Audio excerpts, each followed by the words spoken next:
Dobrodošli tudi iz moje strani. Današnja konferenca je dvojna premiera zame. Prvič sem pomagal organizirati veliko spletno konferenco in prvič predavam po slovensko. Tako da se opravičujem za morebitne napake, tako tehnične kot slovnične. Ja, sicer sem pa iz Nemčije, po poklicu okoljski ekonomist, kot je Nika že rekla, in delam v projektu Care for Climate, ki tudi financira to konferenco.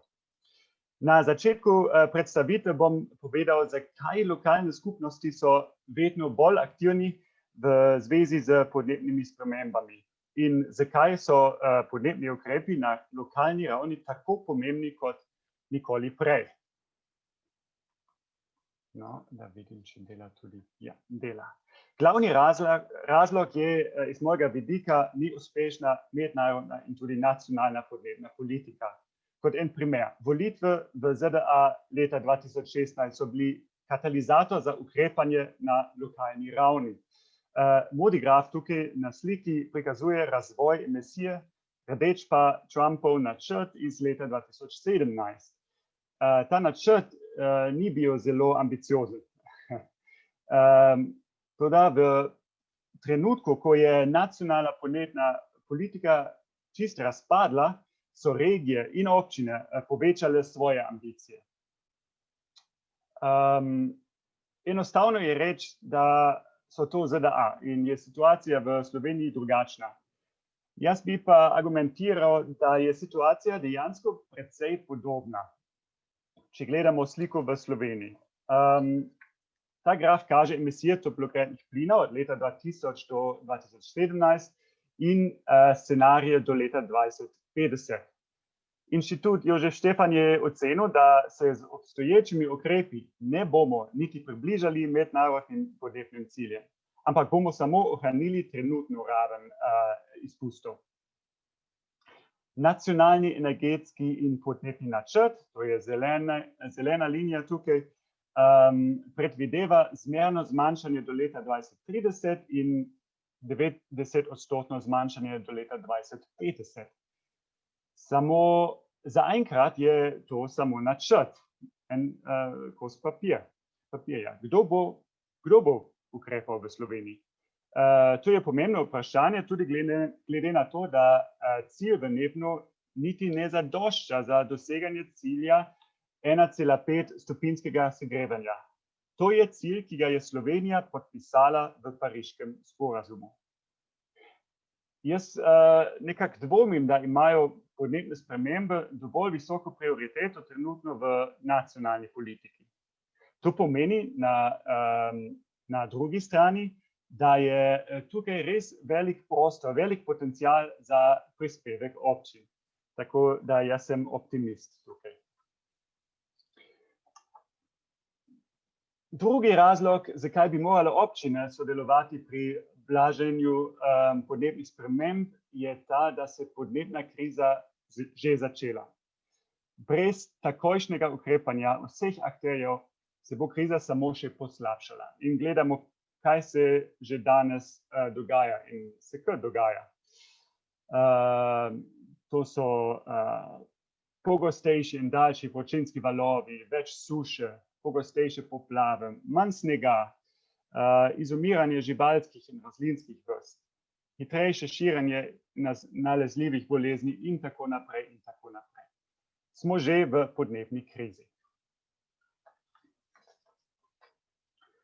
No, znanstveniki so si enotni.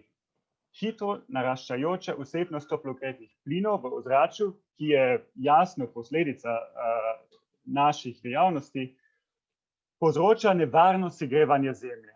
Na sliki vidimo sočasni razvoj koncentracije CO2 v ozračju in globalne temperature.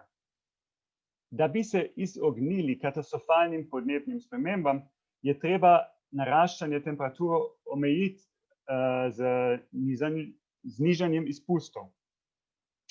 Če izpusti toplogrednih plinov ne bomo zmanjšali, bodo posledice kar hude.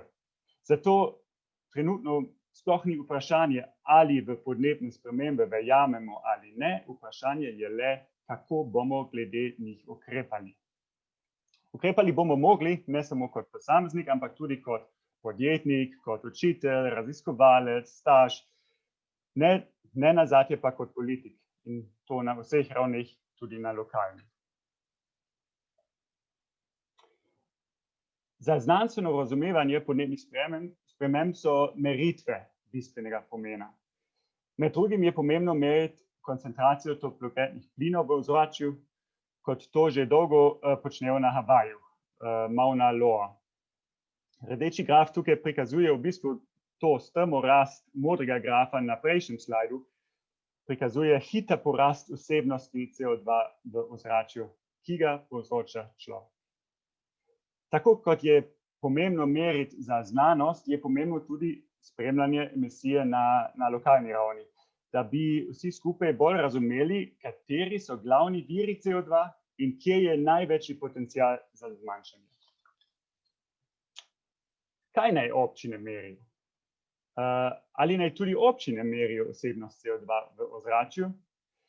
Čeprav je to precej retorično vprašanje, sem dejansko iskal meritve koncentracije CO2 v ozračju tudi v Sloveniji. Najbližja lokacija, ki sem jo našel, je bila na Madžarskem, 25 km od slovenske meje. Koncentracija CO2 v ozračju je tam skoraj popolnoma enaka kot na Havaji in enaka kot pri stotinah drugih merilnih postaj. Torej, v slovenskih občinah ni treba izvajati podobnih meritev, saj imamo eno ozračje, za katero moramo poskrbeti vsi skupaj. No, gremo naprej. Kaj naj občine merijo? A merijo izpusti CO2, ker vsebnost CO2 je odvisna od naših izpustov. Žal tudi ne, ker neposredno merjenje izpustov ni praktično. V vsaki občini je na tisoče virov emisije, vključno z avtomobili, gospodinjstvi, tovarnami in tako dalje. Zato izpuste CO2 merimo posredno. Posredno merjenje pomeni, da se osredotočimo na vire emisij, ki jih je pogosto lažje spremljati. Večina emisij prihaja iz zgorevanja fosilnih goriv. In veliko lažje je dobiti podatke o uporabi virov emisije kot o samih emisijah. Zato se je zelo smiselno osredotočiti na vire, v tem primeru fosilna goriva. Imam en primer. Dizel. Vsebnost ogljika v fosilnih gorivih se med gorivi razlikuje, tako da se razlikujejo tudi specifične emisije CO2. Za 1 liter dizel je to 2,6 kg CO2 in temu rečemo emisijski faktor. In te faktori so različne za različne vire. Gledamo na primer tudi še elektriko. V Sloveniji elektrika pride iz premoga in obnovljivih virov in iz jedrske energije. No, skupaj za 1 kWh so izpuste CO2 0,36 kg. In še en zadnji primer, govedo. Ena krava na leto emitira približno 100 kg CO2. In to je tudi pomembno, kje se dogaja to in kaj jejo in tako dalje, ampak imamo te emisijske faktore. V večini občin niso samo krave, dizelski avtomobili in elektrika, veliko več je dejavnosti, ki povzročajo emisije. Globalni standard za poročanje o toplogrednih plinih je Greenhouse Gas Protocol, ki ima poseben standard samo za občine. Na sliki vidimo klasifikacijo različnih virov emisije. Za občine so najpomembnejše tako imenovane Scope 1 emisije, ki so v bistvu vse emisije znotraj geografskega območja občine. Scope 2 emisije vsebujejo vse emisije od energije iz regionalnih omrežij. To pomeni predvsem elektriko in toploto, ki se uporablja v občine, se pa proizvaja v občini ali drugje. Tako da ni nujno noter v občini. V scope 3 so vse emisije, ki so delno ali v celoti izpuščene izven občine, vendar imajo vzroke znotraj občine. To vključuje potroštvo, promet čez občinske meje in ravnanje s komunalnimi odpadki izven občine. Kako merjenje potem deluje v praksi in kako podpira doseganje ambicioznih ciljev, je tema naslednje predstavitve. Svojo predstavitev bi rad zaključil z naslovom. To je malo čudno, ampak to je moj plan. In vprašam, ali je to res, da česa ne meriš, ne moreš uspešno upravljati. Merjenje zagotovo pomaga pri odločitvi, kateri so prednostni ukrepi. Poleg tega olajša spremljanje doseganja ciljev.